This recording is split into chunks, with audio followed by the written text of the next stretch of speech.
Hello, it's Evan Talks, here with another video to talk about this mediocre to terrible Arizona Diamondbacks series the Cardinals had just, you want to say performed or trashed?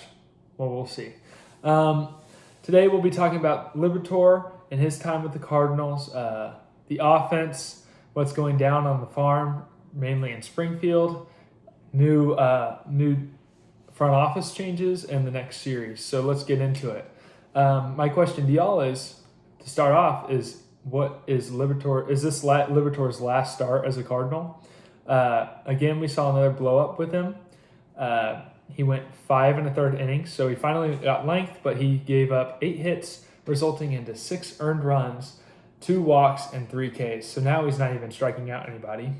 After the start, Liberatore has an ERA over, guess it. You got your guesses in?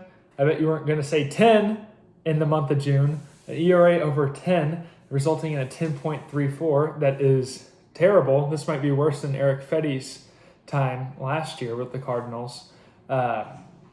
So the question is, what's Liberatore's future with the Cardinals? Is he going to start? Is he going to be in the bullpen? Or is next year he's even going to find himself on the team? Well, his time obviously this year is winding down.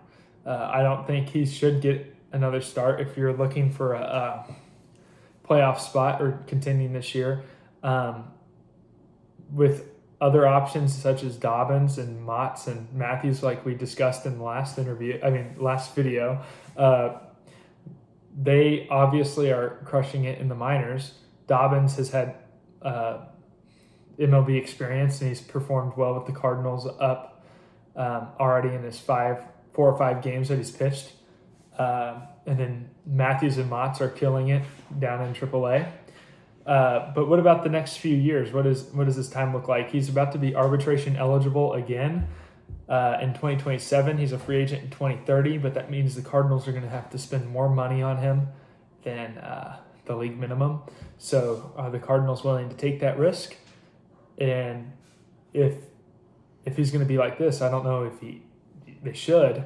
But he'll also have to compete with other than the aforementioned names. He's going to have to compete with Richard Fitz, who's going to come off injury, and other guys that might make their way. I mean, everybody moves up every year, so in every season. So it'll be just interesting to see where Liberatore is in the next year or even the next month. We'll see what happens. Next, let's talk about the offense.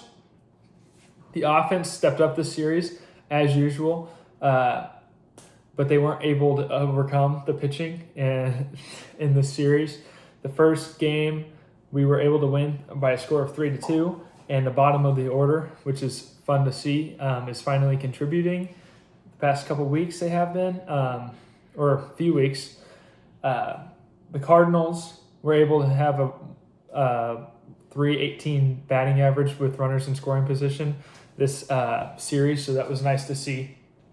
The second game, though, it was a shutout until the 9th inning, and then defensive miscues and misplaced pitches resulted in the Cardinals giving up 4 runs in the 9th, which was practically the dagger for them.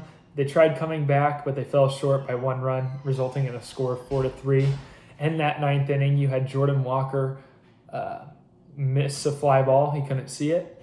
And then you have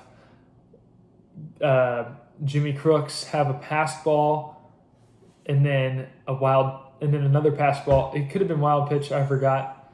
But it was 2 wild pitches, which resulted in a double play being taken away. Double play opportunity, and then the next one was ultimately the dagger, which led the 4th run to score, and the Cardinals lost the score 4-3. But we did look good in the ninth, bottom of the 9th. We still showed fight, which is good for later in the season, and hopefully that continues to take place.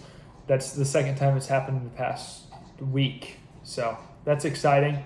In the third game, Blaze Jordan was the bright spot with 3 RBIs of his own, and Blaze Jordan has been a bright spot of this offense, lengthening this lineup. maybe at the start of this month, you had Gorman and Victor Scott was taken down to AAA earlier, but like you could say a month and a half ago, this lineup was terrible. It was only the first 4 hitters with Weatherholt, Ivan Herrera, Burleson, and Jordan Walker doing all the damage, and then we had like a bottom 5 through 9 lineup. But then all of a sudden we sent down Victor Scott for who did we send him down for? I believe it was Brian Torres, who came in and did great. And then you had Brian Torres. You made all these changes with Nelson Velasquez, called up Jimmy Crooks, who hasn't performed well yet, but he has that power potential, and he's gotten some big hits, and I think he's also been unlucky with he's had hard hits. People have been making diving plays on him, etc. And then also Blaze Jordan for Nolan Gorman, who was lost at the plate. It looks like, honestly, me and you could have got a hit before him. Just kidding, but still, he was terrible for a 25-game stretch. It was horrendous. So we obviously sent him down for Blaze Jordan, and he has been a bright spot, slashing .289, a .286 average, .298 on-base percentage, and a .476 slugging. That adds up to a .774 OPS. He does have chase problems. That's what we've seen recently, or not recently, but since he's been called up, he's showed chase problems, which result into very weak outs. But he's also hammered the ball. He has a home run, a couple doubles, a triple, and he's getting the runners in. He's getting sack flies. I feel like he's already at 3 sack flies on the year, which is pretty cool and nice. But yeah, he's been a huge boost to this lineup. Bottom half has been lengthened with him, Fermin, Mason Wynn starting to finally heat up, and then Nathan Church. Nathan Church was the one we called up for Victor Scott. I'm so sorry, just remembered. But Nathan Church has been a bright spot in the 9-hole.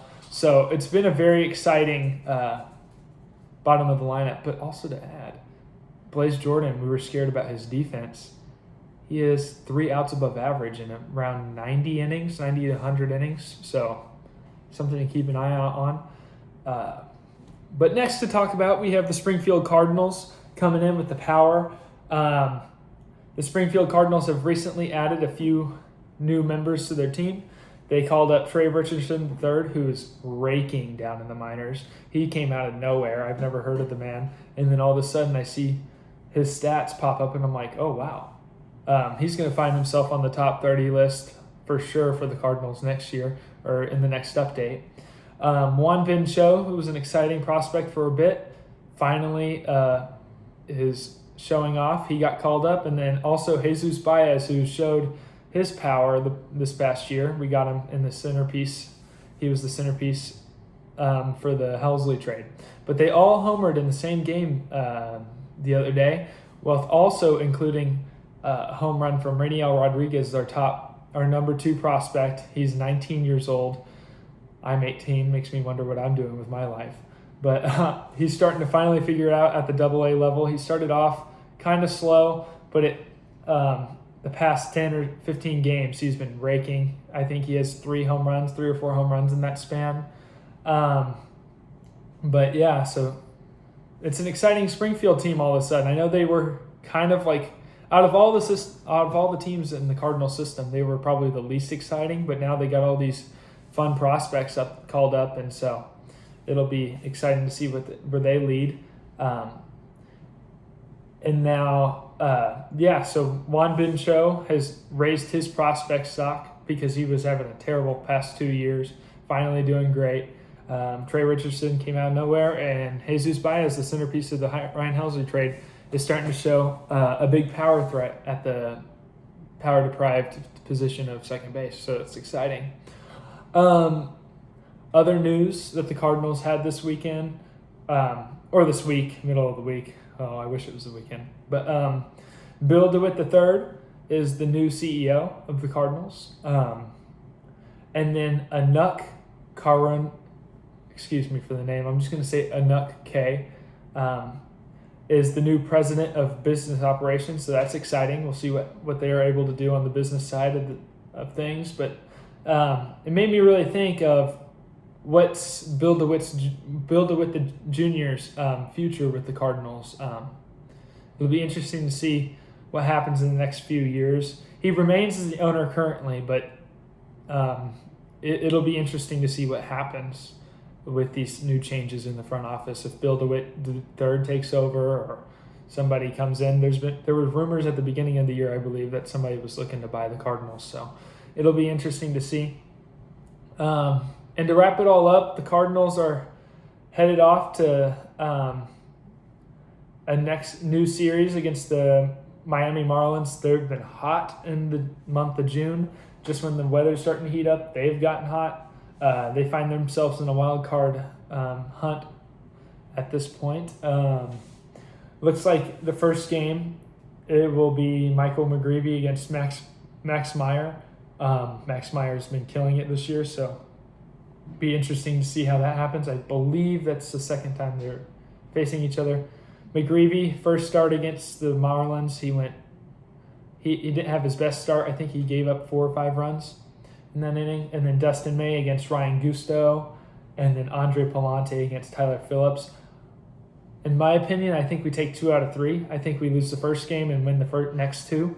I think I think the Cardinals lineup can do some damage off Ryan Gusto and Tyler Phillips, who's coming off a pretty rough start against the Phillies. And plus Andre Palante's been a machine, and Dustin May looking to bounce back after that rough start. One more piece of information before I forget. I just saw this. It happened a couple days ago. It happened on the 23rd of June, but Chris Roycroft was traded to the Royals traded to the Rays for a player to be named later and cash. So that's exciting for me because I was not the biggest fan of Chris Roycroft. We can just say that and leave it at that. I've never seen a guy get so unlucky before, and it was insane how many weak little hits going back to last year that went straight to him, and somehow they got safe. Oh my goodness, I've never seen that many for a pitcher, and I felt really bad. But then again, it was like, how many of these are going to happen until we start saying it's not just a coincidence that it just keeps on happening to him? So I mean, that was my whole thing. I don't know why he was started the season in the bullpen. I thought there was other options with the Graceffo, which then Graceffo came up, and then Packy Naughton, but he was injured. So then our bullpen depth got really slim. But still, I don't understand why he started the season up in the Cardinal system. But it's maybe he finds something with the Rays, which would be good for him. But anyways, that was another video of Evan Talks. I hope you enjoyed this one. Don't stop watching Cardinals baseball. Have a good night. Bye.